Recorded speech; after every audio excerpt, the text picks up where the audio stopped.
नमस्कार, आप देख रहे हैं लाइव लगातार। और आज भानु प्रताप शाही ने कहा कि जिस तरीके से चिंतन शिविर में बात निकली थी, पन्ना जी ने कहा कि हेमंत सरकार कांग्रेस का वोट बैंक अपने तरफ करने का प्रयास करे, तो वहीं आज दूसरी ओर उन्होंने कहा कि आने वाले चुनाव में जेएमएम अकेले लड़ेगी और कांग्रेस का पूरा वोट अपने तरफ करेगी।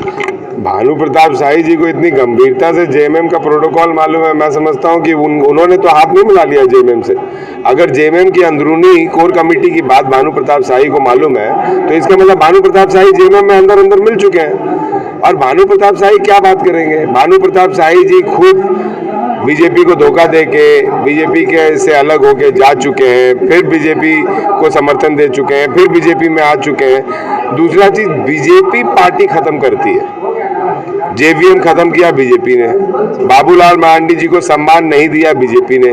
आज बाबूलाल मरांडी जी इधर के भी नहीं रहे, उधर के भी नहीं रहे। तो भानु प्रताप शाही जो ये बात बोल रहे हैं, निश्चित तौर पर उनकी बात हेमंत सोरेन से हो चुकी है और कहीं ना कहीं वो जेएमएम में जाने के लिए तैयार हैं, इसीलिए वो बात बोल रहे हैं। सर, भाषा अगर विवाद की बात करें तो भाषा विवाद को लेकर के भी उन्होंने कहा कि उर्दू कुछ ही लोगों को पता है, लिखना और पढ़ना कुछ ही लोग जानते हैं, तो इस तरीके से उर्दू को लागू करना और हिंदी जो है उसको पूरी तरीके से छोड़ देना, इस पर क्या कहेंगे? देखिए, निश्चित तौर पर मैं ये मानता हूँ कि हिंदी हमारी राष्ट्रभाषा है और किसी भी राज्य में हिंदी को राज्य स्तरीय दर्जा देने से कोई नहीं रोक सकता है। हम यहाँ के मूलवासी आदिवासी, यहाँ के रैयतों, यहाँ के खतियानियों का सम्मान करते हैं, यहाँ के भाषाओं का सम्मान करते हैं, लेकिन कहीं ना कहीं हम हिंदुस्तान के एक नागरिक हैं और हिंदुस्तान में सभी राज्य आते हैं। निश्चित तौर पर हिंदुस्तान में जितने राज्य हैं उनमें राज्य स्तर पर हिंदी को इंक्लूड किया जाना चाहिए और करते भी आए। कोई भी सरकार अगर ये निर्णय ले रही है तो वो कहीं ना कहीं राष्ट्र के खिलाफ जाके ले रही है, हमारे संविधान के खिलाफ जाके ले रही है, जिसका कांग्रेस पूर्ण रूप से विरोध करेगा।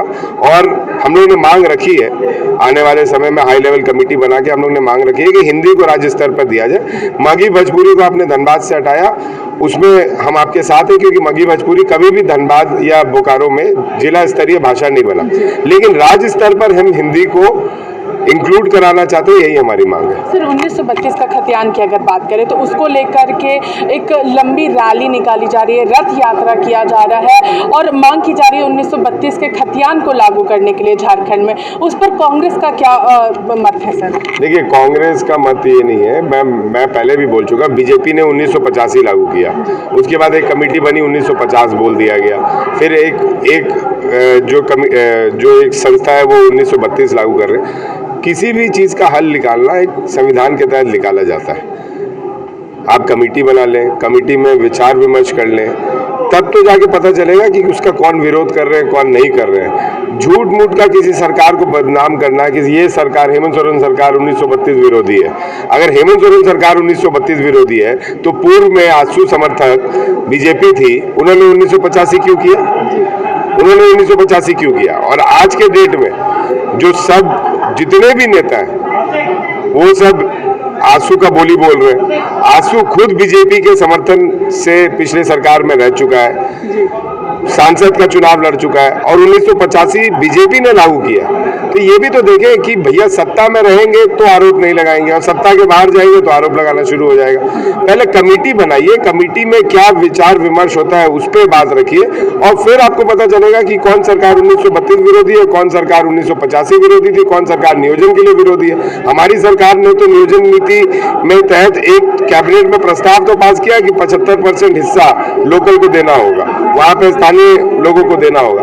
आने वाले समय में हम लोग नियोजन नीति भी बनाएंगे। बीजेपी की जो नियोजन नीति थी वो कहीं ना कहीं जो झारखंड में रहने वाले लोग हैं, मैं फिर से बोल रहा हूँ, हेमंत सोरेन जी की सोच क्या है या सरकार की सोच क्या है, जो झारखंड में रहने वाले लोग हैं उनको फायदा हो। वो किसी भी वर्ग से आते हैं, किसी भी जाति से आते हैं, किसी भी धर्म से आते हैं, उनको फायदा होना चाहिए। हेमंत सोरेन जी मुख्यमंत्री हैं तो पूरे राज्य के मुख्यमंत्री हैं, चाहे बीजेपी वालों ने वोट दिया हो या ना दिया हो, चाहे जेएमएम ने वोट दिया हो, चाहे कांग्रेस ने उनको वोट दिया हो कि नहीं। चुनाव से पहले वो किसी पार्टी के कैंडिडेट थे, चुनाव के बाद हेमंत सोरेन जी को जिन्होंने वोट दिया वो भी और जिन्होंने नहीं दिया वो भी, उसके भी वो मुख्यमंत्री हैं और सभी जाति और वर्ग के मुख्यमंत्री हैं। तो हेमंत सोरेन जी के लिए सोचना पूरे राज्य लेवल पे अनिवार्य हो जाता है। इसलिए मैं समझता हूं कि जब बात हम राज्य की करें तो हेमंत सोरेन जी की सोच पर भी एक बार जनता को विचार करना चाहिए। हेमंत सोरेन जी ने क्या कहा कि जो बिहार के लोग जो बिहार में रहते हैं, जो यूपी में रहते हैं, जो मध्य प्रदेश में रहते हैं, जो छत्तीसगढ़ में रहते हैं, उनको आने से रोका जाए। हेमंत सोरेन जी ने कभी ये नहीं कहा कि जो झारखंड में रहते हैं उनको रोका जाए। झारखंड में पंडित भी रहता है, भूमियार भी रहता है, राजपूत भी रहता है, आदिवासी भी रहता है, कुर्मी भी रहता है, कोयरी भी रहता है, मुस्लिम भी रहते हैं। हेमंत सोरेन जी सबके लिए सम्मानित, आदरणीय यहाँ के मुख्यमंत्री है और वही सोचकर हेमंत सोरेन जी डिसीजन लेते हैं।